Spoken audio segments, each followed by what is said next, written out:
Trump continues to press his move for peace between Russia and Ukraine, wants to end that war, really seems to want a Nobel Peace Prize pretty strongly, and keeps trying to advocate for the multiple sides to do whatever it takes to get the job done. He says that Putin wants to get a deal done. He says Zelensky, he thinks, wants to end the war. But when you start looking at the terms that even what is desired on the Trump side, and then you start looking at the capacity for the Western European side and the Ukraine side itself, there's starting to be some really big problems that are emerging, even aside whether anybody wants to give in on some of the issues that they're being pressed on. And to try and make sense of some of that, especially look at the military aspects of this, we have back the ever-popular Colonel Douglas McGregor, defense and foreign policy analyst, former advisor to the Secretary of Defense, and a highly decorated combat veteran. Doug, as always, welcome to the show. Thanks, Dan. Well, listen, we've talked a number of times already about after Alaska and what Trump was really enthusiastic about into this war.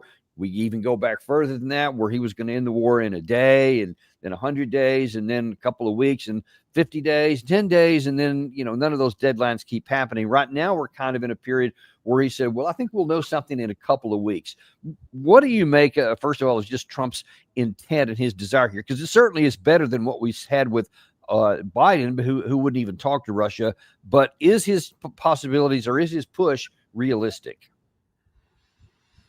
Well, I agree that President Trump is a vast improvement over his predecessor. But as we both know, that's not really saying very much. That's a pretty low bar.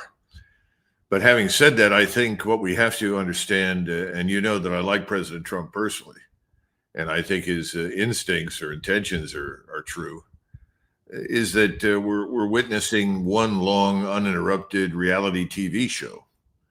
Whatever President Trump does is designed for optics.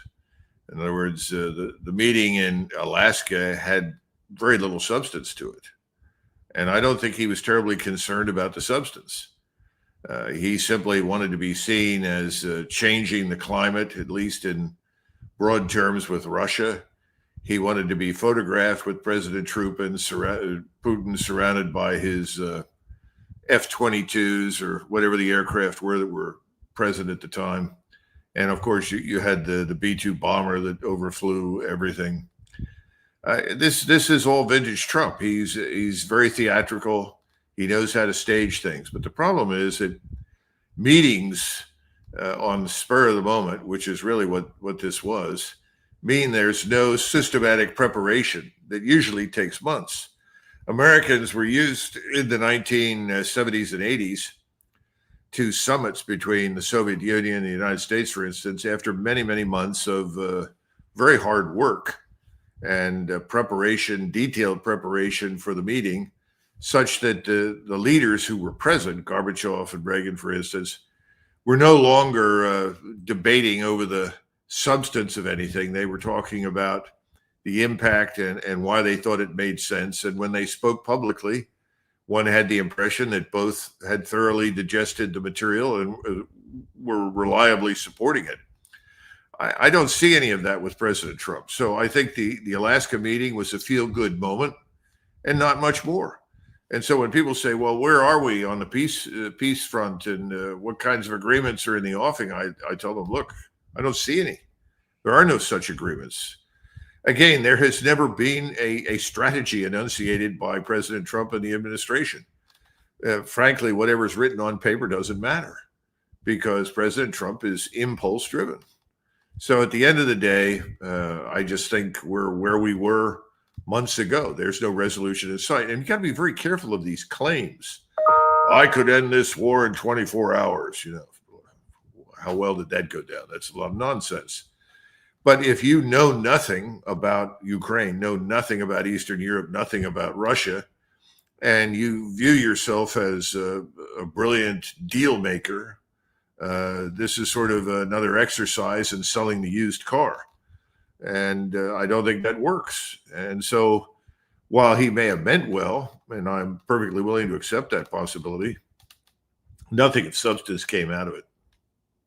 And I think you could probably just carry that on through right to Washington, D.C. A week ago on Monday, when he had Zelensky and then the European leaders all paraded across the Oval Office. And again, I think that they reiterated where they were weeks, if not months before that. I don't see any change in them either. Do you? No, not yet. We can come back to that. I do want to make a comment, though, about this particular photograph, because General Kellogg apparently has endeared himself to the Russians quite a bit. He apparently has been using the same cell phone and cell phone number, though encrypted over and over and over again for months, maybe years. And as a result, the Russians were able to follow all of his activities whenever he visited Chazov Yar, Chernigov, any of these places. And it is being used for targeting, so that many of the targeted locations that I just mentioned, that he's visited, have been utterly and completely destroyed, along with whatever military personnel were present, including NATO and including U.S. So he's been a real boon to Russian intelligence. Wow, did not know that. Well, I don't think most people do. I was, excuse me, I was not aware of it either until somebody in the intelligence community pointed it out to me. So it's tragic, but I'm afraid it's true.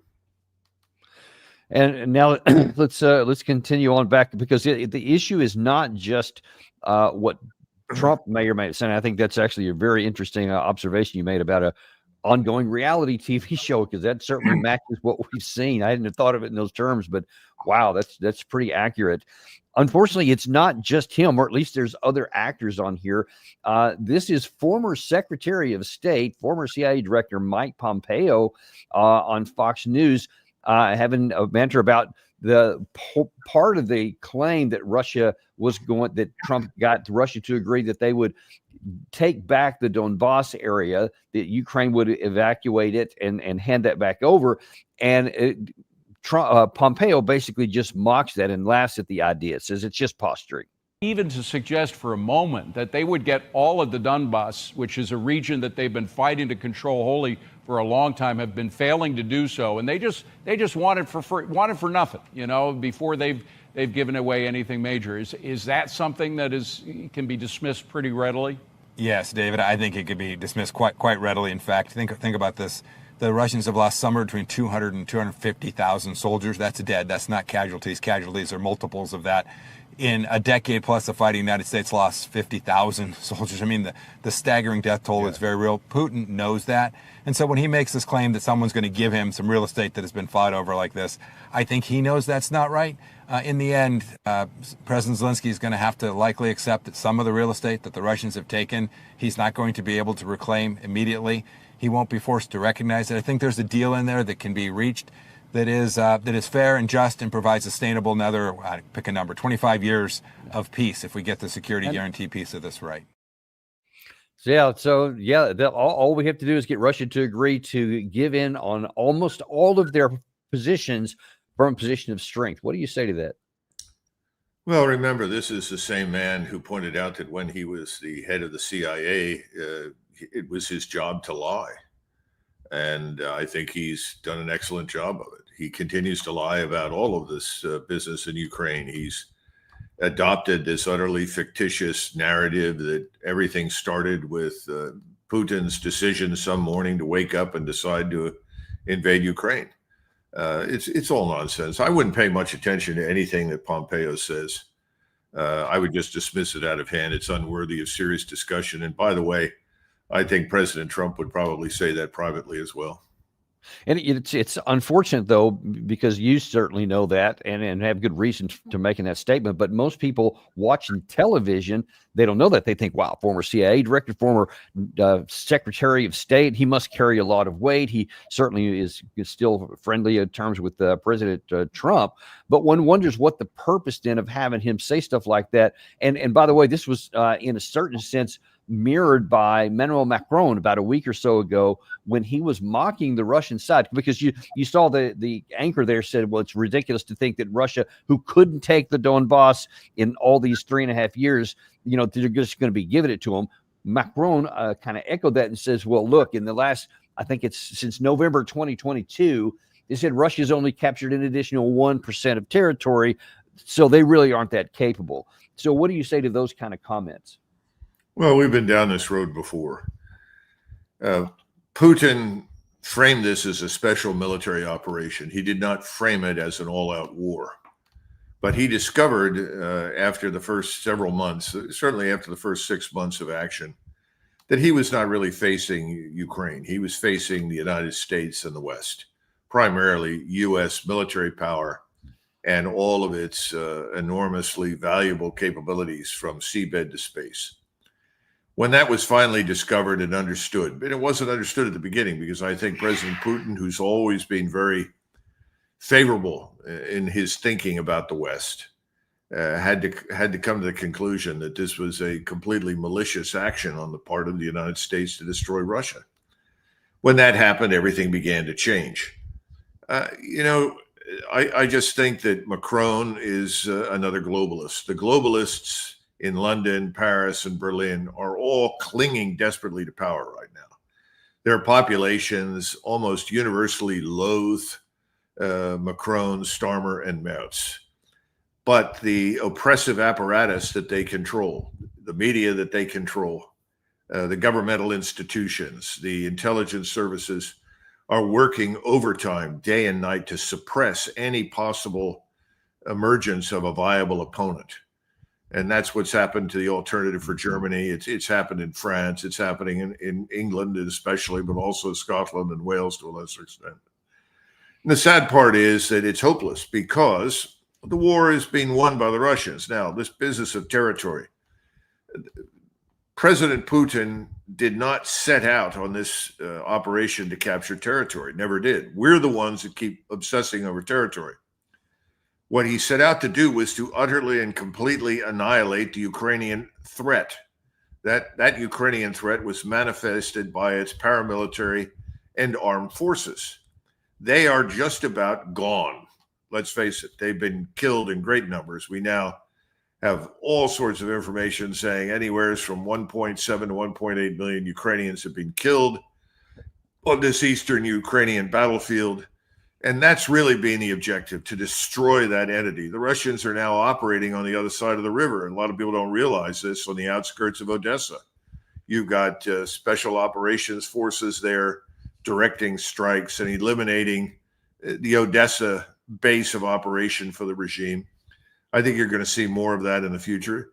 But again, if you go back to historical experience and the origins of what we call Ukraine and New Russia that was created under Catherine the Great, it goes back to the capture of Crimea and then the settlement of the areas along the Black Sea out to the Romanian border and all the way up along the Dnieper River. Those things are real, and Putin has made it very clear that that portion, which is settled by Russians, populated by Russians, where the Russians speak, read, and write their language and their culture is predominant, those will be protected. They will be kept. They will not be given up. But the idea that he was ever interested in marching all the way to the Polish border is a lot of nonsense. Now, if no one is willing to sit down and secure an agreement with Moscow that basically turns what's left of Ukraine into a neutral state on the Austrian state treaty model, then I guess the Russians will actually cross in strength and head west, because they don't have any choice. What the Russians don't want to do is refight this war. But again, we've never seen things in that light because we don't want to. We want to cast Putin as the aggressor. He has to be demonized. He's the latest version of Gaddafi or Saddam Hussein, the usual suspects. It's all nonsense. And unfortunately, when you listen to Pompeo and others, they fall back on that phony narrative. And that narrative is picked up particularly by Fox News, but also by the other mainstream media outlets. And let's face it, our generation, my generation, I'm a so-called boomer, we all watch that stuff. Now, I don't. I mean, occasionally I'll put it on just to see what the other side is saying. But unfortunately, the majority of my age, they still go back to the same poison well to ingest more poison. The rest, 40 and under, they've walked away. They're getting their information and news elsewhere. Yeah, like the Daniel Davis deep dive. That's why we're on the air right here and having you come in and talk about this. You mentioned in there about that Russia doesn't want to fight this war again. Pompeo said toward the end of that clip right there that if we get the security guarantees part right, he said we might have as much as 25 years of peace before a new conflict breaks out. Well, in looking at what those security guarantees look like, President Trump was asked yesterday from the Oval Office, and he says, well, we really don't know about them, but one thing, it's going to be easy. Well, you don't know what security guarantee is because we haven't even discussed the specifics of it, and we'll see.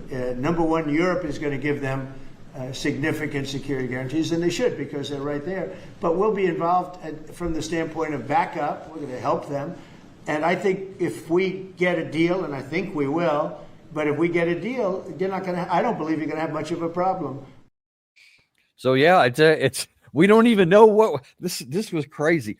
Yeah. We had the Alaska, we had the Oval Office meeting with Europe, and then now yesterday we're still saying we don't even know what the terms that we're trying to get done are. But it's not going to be hard. I mean, what do you take from that? Not much. It's more hot air.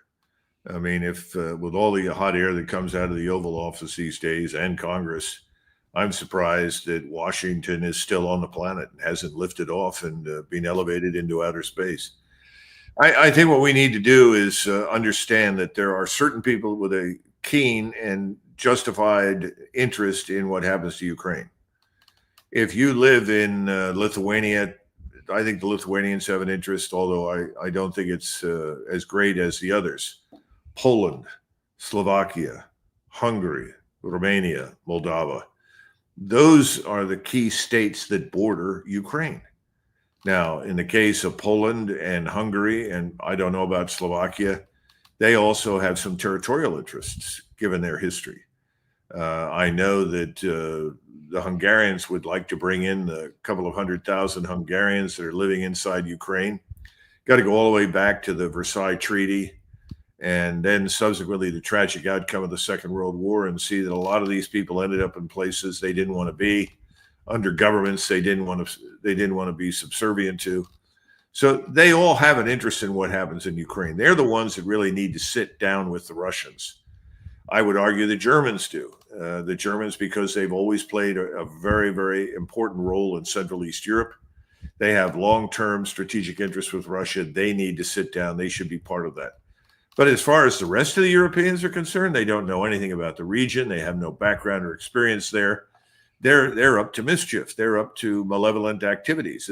We're back to MI6 moving in to create havoc today in the Balkans, at a place like Croatia, trying to foment conflict with Serbia, or put people in power in any of these Balkan states that are, like their contemporaries in Western Europe, enemies of their own population and countries.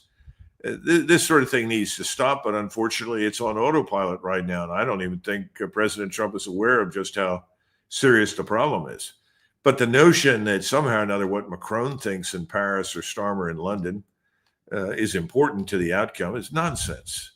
They're just globalists clinging to power, trying to convince everybody that Russia is this great and powerful threat that can't wait to overrun Europe. That's just not true. It's not been true from the very beginning of this, and it's less true now than at any point in the history of Europe. Everybody except the United States and its globalist friends wants peace. They want peace and prosperity. That's what they want. Now, the good news is that President Trump said something that makes a lot of sense, that we are in a backup mode. That's a good thing. And he ought to repeat that, because these people, they need to come to terms with Russia, not us. We have interest in Russia. We want good relations with them. And I think privately President Trump would say that. The problem is that he cuts off his nose to spite his face on a routine basis by making comments and statements and failing to rein in the CIA and other entities, government entities, and get them on board with a real strategy that is promising in terms of its relevance to peace and prosperity.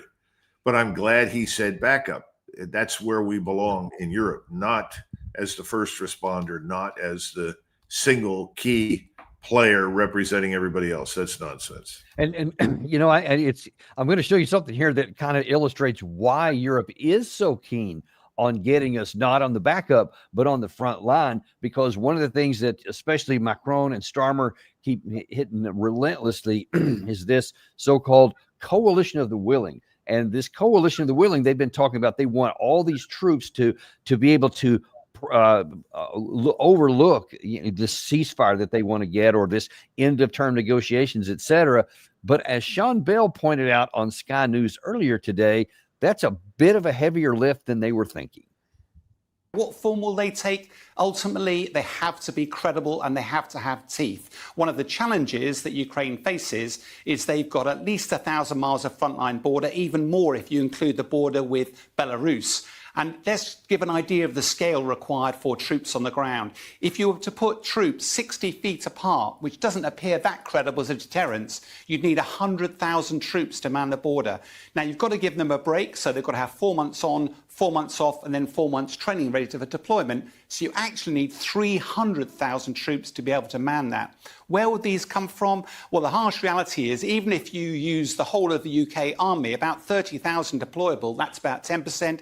There's potential for France to provide another 10%, but it's pretty clear Italy wouldn't provide any. Poland is worried about its own national security, and there's no way that America wants to get itself bogged down in Ukraine. And therefore, where would the rest of these troops come from? It's just not a credible option. I'm sorry, that was actually on the 19th. That wasn't from this morning. I saw the video this morning. But in his numbers are even off because of that. That's if like every troop was actually a combat troop standing on a picket line. But then you, of course, you also have all the enablers and everything. So you'd probably be closer to like 600,000 or 700,000, and there's not a fraction of that. So what is gonna? I mean, if it comes down to nut cutting time and they actually have to produce, what is Europe going to do? Not much. And there's another factor to be considered that nobody ever brings up. If you go back to the aftermath of the Vietnam War, and I entered the Army from the Winter Ranger course. I graduated from West Point in 76, but I went through obviously armored training and then went to the Winter Ranger course. So I reached my first unit of where I served, a cavalry unit in Germany, in March of 1977. Now, our army, even at that point, was in very bad shape. And I would argue that by 1975, we had really bottomed out. The Vietnam War destroyed the United States Army. It wasn't just the NVA and the Viet Cong. Many of the policies that we had in place, the way the generals operated and managed the force, destroyed the United States Army. It then took from, I would argue, from 1975 to 1985 to rebuild the old army. We didn't really build a fundamentally new army. We just took the old World War II structure, improved upon it, put new equipment in it. We did change some training policies and personnel policies. But what I'm trying to say is the Europeans cannot expect to have a real ground force of any real capability, properly organized, trained on a strategic level for 10 years. So the notion that some agreement could involve what you just mentioned, and that force would be meaningful in any way, shape, or form, is absurd. In the meantime, the force that he described would be sitting across from a Russian force that is very well trained, battle hardened, now very, very well led, I would argue, and has great technology at its disposal and knows how to fight. The whole thing is ludicrous nonsense. So you got to go back to something like the Austrian State Treaty. And that needs to be the model. And that involved no U.S., European, NATO forces under any circumstances inside Austria. You'll remember when we flew back from Saudi Arabia in 1991, we actually had to fly around Austria because the Austrians were neutral. They wouldn't allow us just flying troops back from the Middle East to enter their airspace. That's what we're talking about. We're talking about a truly neutral state. That's what the Russians want, with limitations on what they can do. And as it's been pointed out repeatedly by everyone from Ambassador Friedman to Professor Mearsheimer and a whole host of others, neutrality was the best thing that ever happened to Austria. they now have a higher standard of living than the Germans do. And that was never true in the past. And look, the part that's it's still stunning to me to see. I know you won't be surprised by what follows here, but it does go to show that this is Lord Ricketts, who is a former national security advisor for the United Kingdom, was going on talking about the difficulties that people are talking about here, that what Sean Bell had mentioned and some of these others. But he says not to worry, because as it turns out, Russia's already lost. If you look at the big picture, they've really lost badly already, because one of the things they did not want was more NATO closer to Russia. Well, they've got Finland and Sweden in NATO now. They would never have joined if it hadn't been for the war. And they've also got new determination by the Europeans to up their spending on defense, to take on more responsibility and to stand with Ukraine. So I think in the big picture, Russia has in an important sense already lost. And Ukraine is now going to be a pro-Western democratic country, for the long term. A pro-democratic Western country. You mean one of the biggest organized crime states in the world, heavily engaged in drug trafficking, child trafficking, and every other horrible form of criminality, is now going to be this liberal democratic paradise. I thought it was nice that he was sporting his Ukrainian pin on his lapel. So obviously this is a very objective thinker and analyst. Listen, the whole British ruling class is infected with self-delusion. The whole, you're talking about a country right now that is nearing open rebellion against its government, because the government is dedicated to the destruction of its own people. And he's a part of that. I think the truth is as follows. He's obviously completely delusional, and he's wrong. Russia hasn't lost a damn thing. Russia is in better shape now than it's ever been. And Russia obviously is interested in peace, as any sane person, any sane state anywhere in the world would be interested in peace, and is looking for partners in peace. But the partners are reluctant to leave this thing called NATO and strike out on their own, with the exception, obviously, of Prime Minister Orban, and I would argue Fico in Slovakia. They're at the vanguard, though, of a very large mob that is beginning to form. NATO is finished.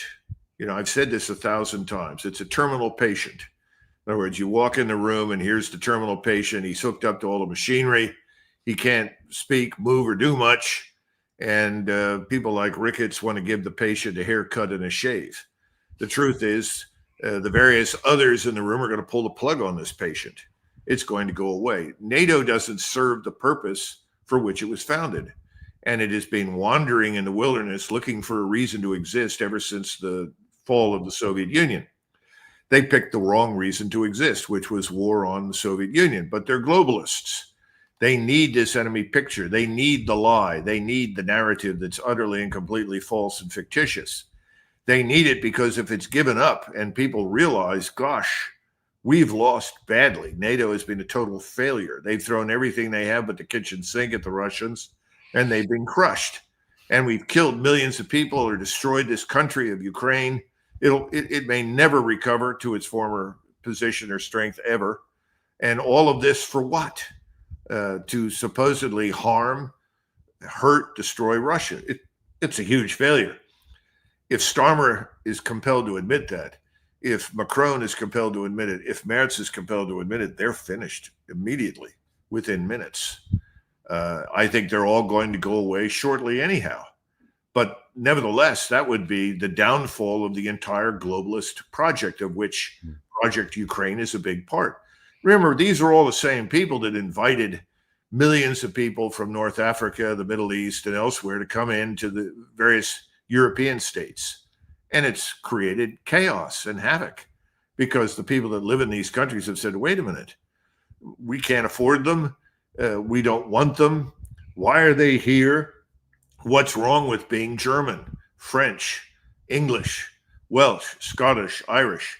Everybody's beginning to ask these questions. The Italians have had it, but nobody's been willing to stand up and say, okay, I will take all the abuse for being everything that you say that I am, bigot, racist, all this crap. I don't care anymore. I love my country. I'm going to defend it to the bitter end. And the war that we need to win is not in eastern Ukraine. It's inside our own countries. That's the issue. That's coming. Today, Nigel Farage is holding some sort of or may have already held it, a public meeting where he was going to display some strategy, which I think is marvelous, on how he's going to deport large numbers of people from England. That's what we need. I mean, you had several thousand Austrian, I don't know how many, tens of thousands, don't know how big it was. They demonstrated in Vienna recently, and they all chanted, "No importing, time for deporting." And they want to deport as many of these non-Europeans as they've got in their country.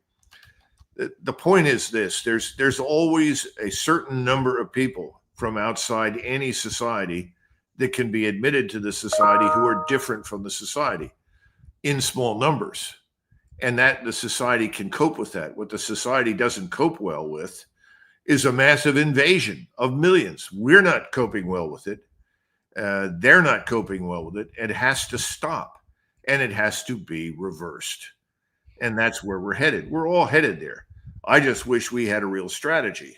I cheer when I see President Trump say Washington is a disgrace. Of course it is. I've seen it deteriorate for decades. I was always embarrassed with my European colleagues in NATO whenever I'd come back for conferences in Washington and they came with me. And you see what you had on the streets of Washington, and the criminality was out of control, and it was badly run, badly organized. Dulles Airport was a disaster. He wants to change that. I'm 100% for it. But of course, you and I know that's the tip of the iceberg. We have at least 10 or 12 major cities over 1 million that are in terrible condition. And what do you get from the critics? Oh, it's wonderful. It's gotten so much better. Oh, we should be celebrating the presence of tens of thousands of human beings strung out on drugs, living on the streets. That's a great thing. Yeah, what's wrong with that? This all has to stop. Same problems in France and Italy and Germany. And this is common to all of us. It will be reversed. It's going to be difficult. It's going to be ugly. And the whole globalist project is going to collapse. Ukraine is going to go away as a problem because we can't solve it. And I think President Trump knows we cannot solve it. This is a matter for decision by the Russians. Always has been, for a very simple reason. Who was willing to fight? The Russians. Were we willing to fight? No. Were any of the European states willing to go in there and fight, with the possible exception of the Poles, who sent thousands of Poles into that Ukrainian army to fight, and at least 2,000 or 3,000 came back dead. The Poles had said, whoops, we made a mistake. That was a dumb idea. So I don't see anybody going over there anymore, period. I think the whole idea of guarantees is something that needs to go back to the Austrian state treaty. What was guaranteed at that point? There were no forces involved. We and our European allies simply said, yes, we will abide by the provisions in this treaty. We will not try to introduce weapons or equipment or people or anything else into Austria. Austria will govern itself. And we accept the fact that the Russians are going to monitor this for some 20, 25 years to ensure that all the provisions that they have outlined have actually been accepted and implemented. And it worked. There's nothing wrong with that. That's what needs to happen in Ukraine. But if you say we're going to do that, then you're admitting the whole thing is a lie. The entire project from the beginning has been a lie. And it's interesting you use that phrase. Russians are willing to fight, and clearly we are not. I often think it's comic when you hear so many of this coalition of the willing, and they want these security guarantees as a deterrent to Russia, when we have proven for 3.5 years nobody in Europe is going to fight with their troops. Now, why in the world would they do it later? It defies logic. But the Russians, on the other hand, were very clear on this. And earlier on one of my shows today, we actually had the deputy UN ambassador for Russia, Dmitry Polyansky, on. And I asked him, I said, back in, I think it was May, your boss, Nevensia, the UN ambassador from Russia, said on the UNSC floor that Russia would either accomplish its objectives for the special military operation in negotiations or on the battlefield. And I asked him this morning, has any of that changed? from the outset, not only my boss, but President Putin, Minister Lavrov, were saying that we are ready to continue our fight if the other side is not listening to what we are saying, and if the other side prefers to see the solution on the battlefield. This is not the scenario that we prefer, but we are ready for this scenario, and nothing has changed in this regard.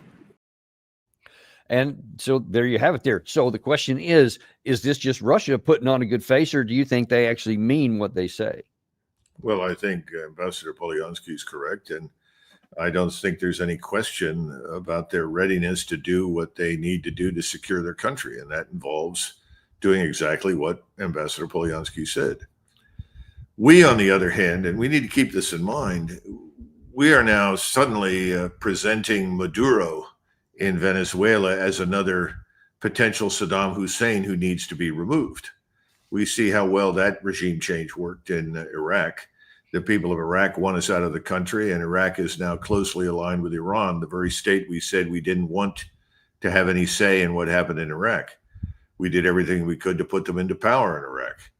So I think now we're dealing with something similar in Venezuela. I hope we don't think in terms of direct intervention, because if we do, we'll ultimately regret it. On the other hand, I fully support the notion that the drug trafficking and criminality that emanates from Venezuela and moves north via sea and up through Central America and over the Mexican border, all of that needs to be dealt with very substantially. But I would not go down there to fix it, because our track record of fixing those kinds of things is not good.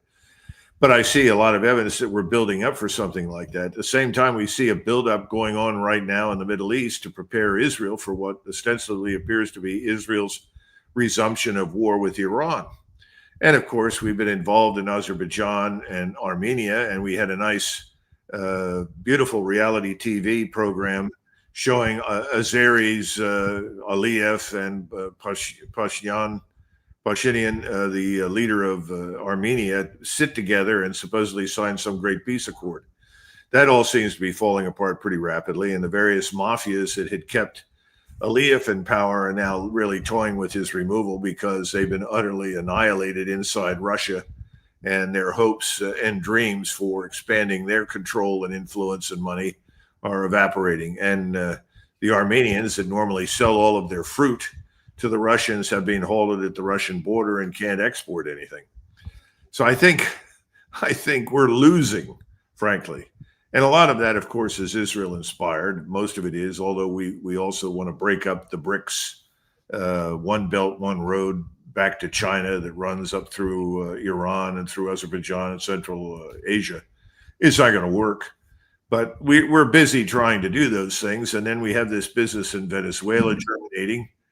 And at home, you know, we've gone into Washington, and now the president's talking about going to other cities. Well, that's all fine, well, and good. But again, where's the coherent strategy? Are we just listening to the reality TV show again? Oh, I thought of this last night. This is what we're going to do. And everybody says, oh, that's great. We're going to do this now. There doesn't seem to be any coherence. There aren't any cogent arguments for or against things. Don't see any discussions. And our position overseas has been dramatically weakened. I mean, now President Modi, who, in my judgment, is the leader of one of the most important countries on the planet, India, with what, 1.1 billion or 1.2 billion people, refuses to take phone calls now from President Trump. Won't talk to him. I think that's very unfortunate. But that's a product of the tariff business, which I think has backfired badly for the most part on the United States. So the whole thing is a mess. But the reality TV show continues. And Americans are easily swayed by optics. If it looks good and sounds good, it must be good. And that's where most Americans that watch the mainstream media that we were talking about earlier really reside. They reside in the corner that watches the big screen, and they are mesmerized by the reality TV show.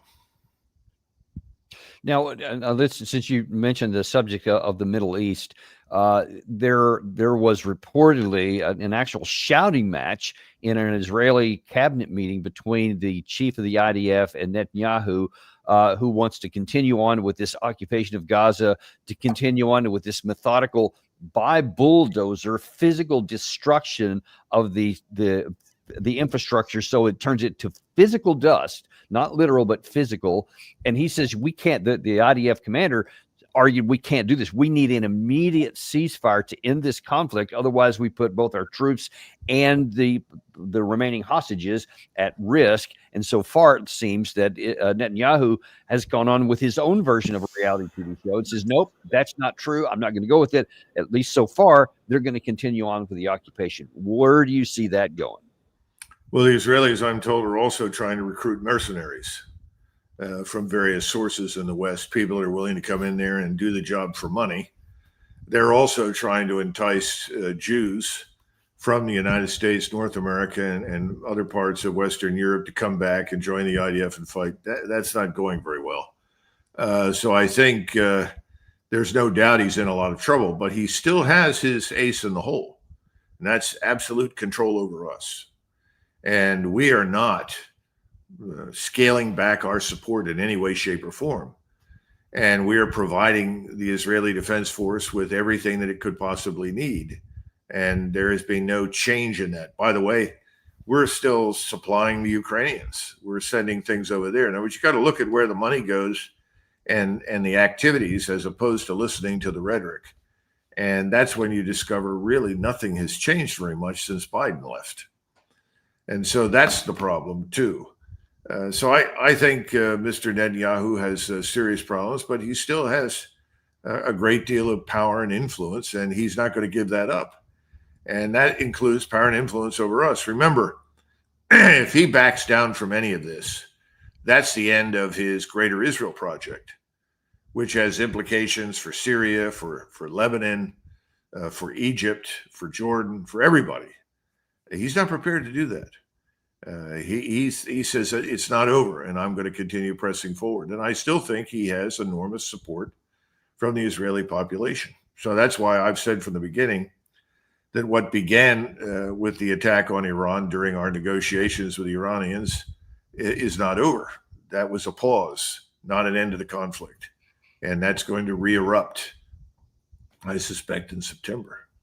But now, where can this go, Doug? Because when you take a look at that, the Israeli Defense Force has not been able to, in any meaningful way, end the conflict in Gaza by itself. The Houthis are still out there. Even the Hezbollah is greatly weakened, but they still exist in there. Iran still exists with its missile capabilities that clearly can penetrate all of the integrated air defenses that Israel has.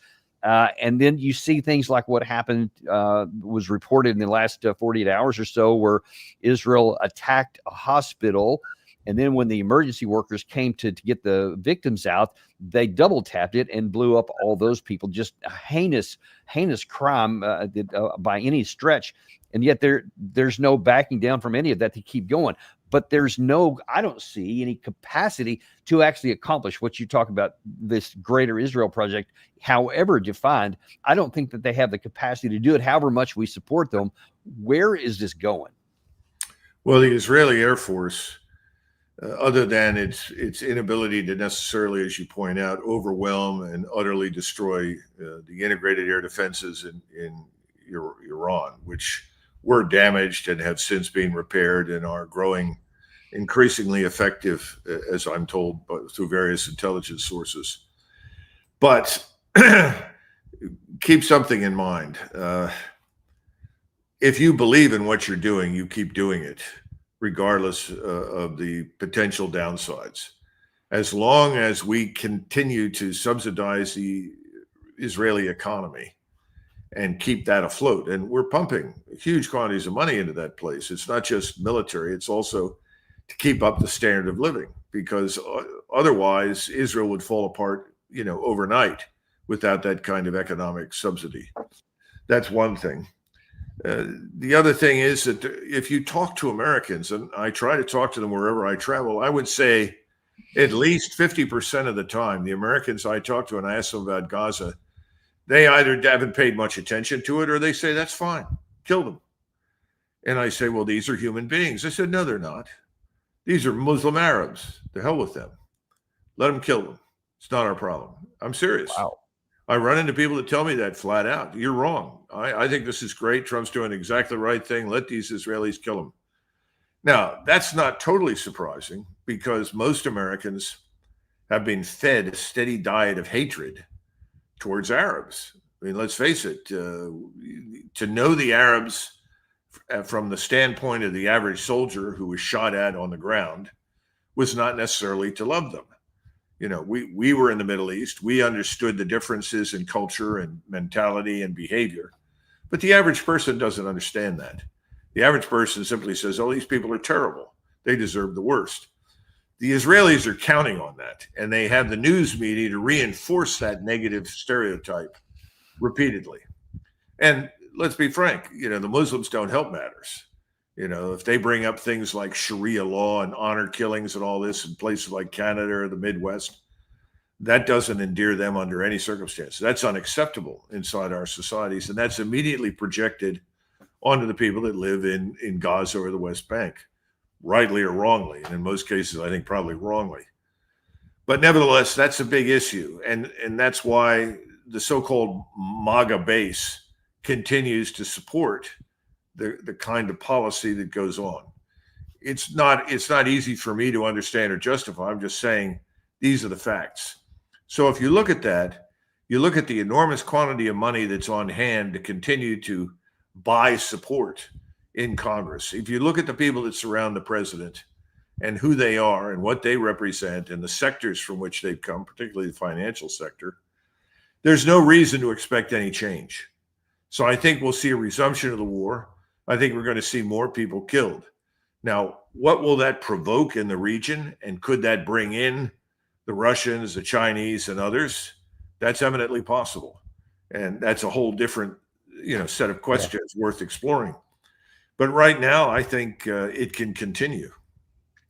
So I do not sign up for the notion that Israel, because of its obvious internal strains, is necessarily incapable of sustaining the larger operation.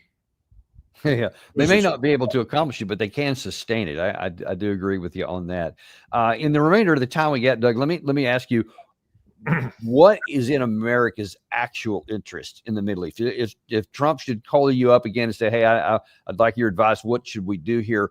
What could the president do that would actually accomplish American genuine interest in the Middle East? Well, first, let's be frank. No one is going to call me for advice on anything in the Middle East who's currently in the White House or, for that matter, on the Hill. You heard what Ted Cruz had to say in his discussion with Tucker. I think Ted Cruz is the proverbial tip of the iceberg. He can dress it up in whatever form he wants with religion or anything else. But the bottom line is the money has been invested. The return on that investment is the war that Israel is waging with our support in the region. So that's not going to change. What I would say is that our interest globally is very straightforward. We're always interested in stability. So, or we should be, so that if you see evidence for a potential conflict emerging, such as we saw in January, February, March of 2022, our immediate interest was not to gain control of resources or minerals or anything else, or oil or gas. It was to find a way to restore some measure of stability and order, a degree of stability and order that could exist without the presence or use of American military power. The best arrangement is an arrangement with which everybody can live, not necessarily the ones that we support. That's true in the Middle East. We always want to do business. We want good commercial relations. That's why the fact that someone like Modi, even though India's contribution to our trade is somewhere in the neighborhood of 3%, 4%, there's very little in the United States that we buy from India. Even though that's the case, this is the leader of a very large country with a potentially strategic role in the world, and he won't talk to us anymore. And it's all about the tariff business. It's even more serious with the Chinese for obvious reasons. I don't need to go into that. Yet we have these strange decisions that one was just announced that, for reasons that make no sense to me at all, President Trump has decided to admit 600,000 Chinese students to study in the United States. frankly speaking, I would get rid of the tariffs and find a way to do business with the Chinese, but I certainly wouldn't invite any more into the country, not given the track record.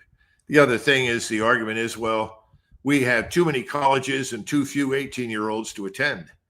Well, then maybe some of these colleges need to go away.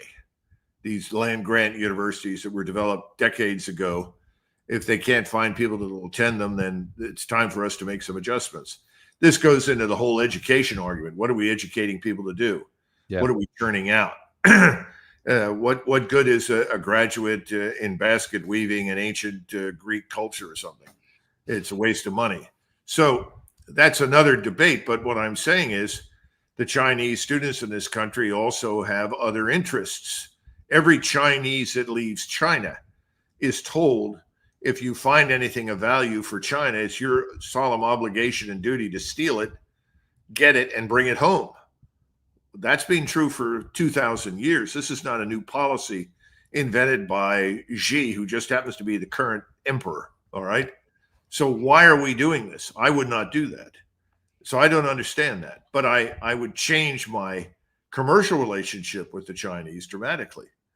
And I think we need to do that. We need to come to some sort of understanding. This has not been possible with President Trump. When he walked in, he had virgin territory. It was completely open and new. He could have done any number of things.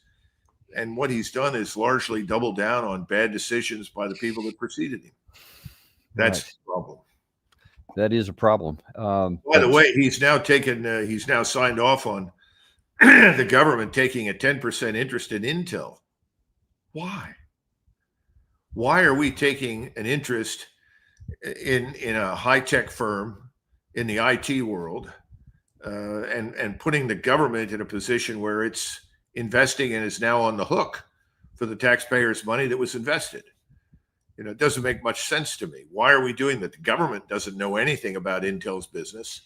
The last people I'd want involved in the private sector is anybody from the damn government. Exactly. So that's a mistake. The other thing is that the entire sector that Intel is part of is flooded with cash. In fact, a friend of mine in the business told me this morning, he said, Doug, we have too much cash chasing too few good ideas. Well, why is the government there? I'm beginning to become very suspicious when I see the dead hand of Peter Thiel and his friends in Palantir and the CIA now moving behind the scenes, installing people and candidates. Now, Congress, they probably say, well, that's fine. Maybe there's more money in this for me, which depresses me beyond belief. Right.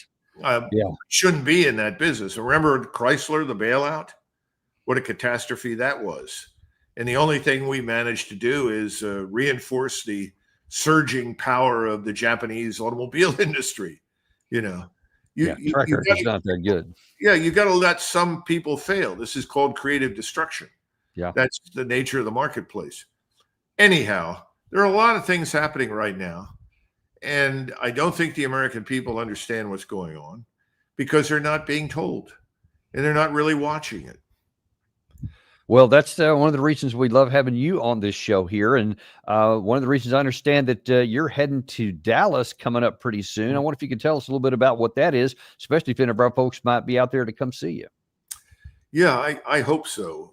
We're setting something up for the 4th of October at the Museum of Flight. I keep screwing that up. It's this brilliant museum on just about 5 miles outside the center of Dallas. And with me will be, of course, the judge, who needs no introduction or explanation, and Natalie Brunell, who I think is one of the sharpest and most intelligent young women I've run into. And we have moderating this panel through a whole series of questions, Olga Ravasi, who is an extraordinarily bright person and also brings an interesting perspective given her background. I think this is an attempt to start a conversation across the country about all these kinds of issues. It's not designed for us to necessarily tell the audience how the world should be. It's rather to go through a series of questions and all the things that you and I have mentioned here and more, and then interact with the audience. And it's a select audience. Not everybody's going to be there. It'll be about 350 people, we hope. and they'll have a chance to respond to the questions and respond to what we say. Then, of course, there'll be a cutoff point. We can't spend 3 hours on one topic or 2 hours. It's basically a reception for an hour and then 2 hours nonstop of dealing with all of these things. A friend of mine said it sounds like a combination of Phil Donahue and Jay Leno. I said, well, maybe it is. We want to interact with the audience. We want to do this, we hope, every 90 to 120 days across the country. So Dallas is the start point.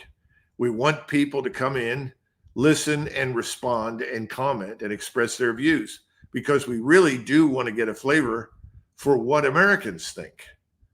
I know that may sound silly, but it's no, well, that sounds fantastic to me. That's the last thing. Hardly anybody does that anymore. Everybody just feeds American people, so they don't want to know what they think. Anyway, I think it's going to be fun. I think it'll be interesting. Frontier of Flights Museum in Dallas, Texas, is a location, and it starts at 5 for the reception, and then 6 to 8, and then we'll be having dinner with some of the people that are coming to the event afterwards. So I think it's a good beginning. We'll see how it turns out, but this is not just for people that agree with us. People are encouraged to show up with views, with attitude, you want to express your views. Absolutely. We're happy to hear it. And we want to air these items, just as I said, the idea of the federal government taking a 10% stake in Intel is something, the last thing, frankly, that I would have expected from President Trump, who's a businessman. Any businessman with his background experience, I would think, would want the private sector unencumbered with the federal government. But I've been wrong before.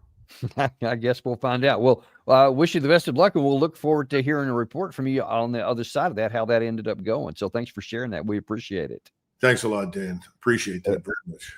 And we appreciate you guys too being with us today. As a reminder, obviously we'd like you to like and subscribe if you haven't already done that. Also this afternoon, I'm going to be talking a little bit more on the tactical battlefront, that there has been some breakthrough in both Kupiansk, some more battles going on in the Pokrovsk area, as well as in the Zaporizhia area. So a lot going on there. We're going to talk about that at 2:30 p.m. this afternoon. Also, be sure and let your friends know who like to get their information via podcast, that we're out there right now. Apple Podcast, Spotify, Podcast Addict. Type in Daniel Davis Deep Dive, and they will find us there. We are also on Substack now, because I know a lot of other folks like to get their information through the written word. You can share that with them as well. DanielDavisDeepDive.substack.com. We're out there waiting for you as well. Any way that you need to get information, let your friends know, so that they get the same unintimidated and uncompromised truth that you're getting right here. Because as Colonel Macgregor said earlier in this show here, a lot of things you don't get on the mainstream media. You got to come to places like this. Make sure your friends get it too. Thank you very much for being with us today, folks. And I'll see you at 2:30 this afternoon on the Daniel Davis Deep Dive.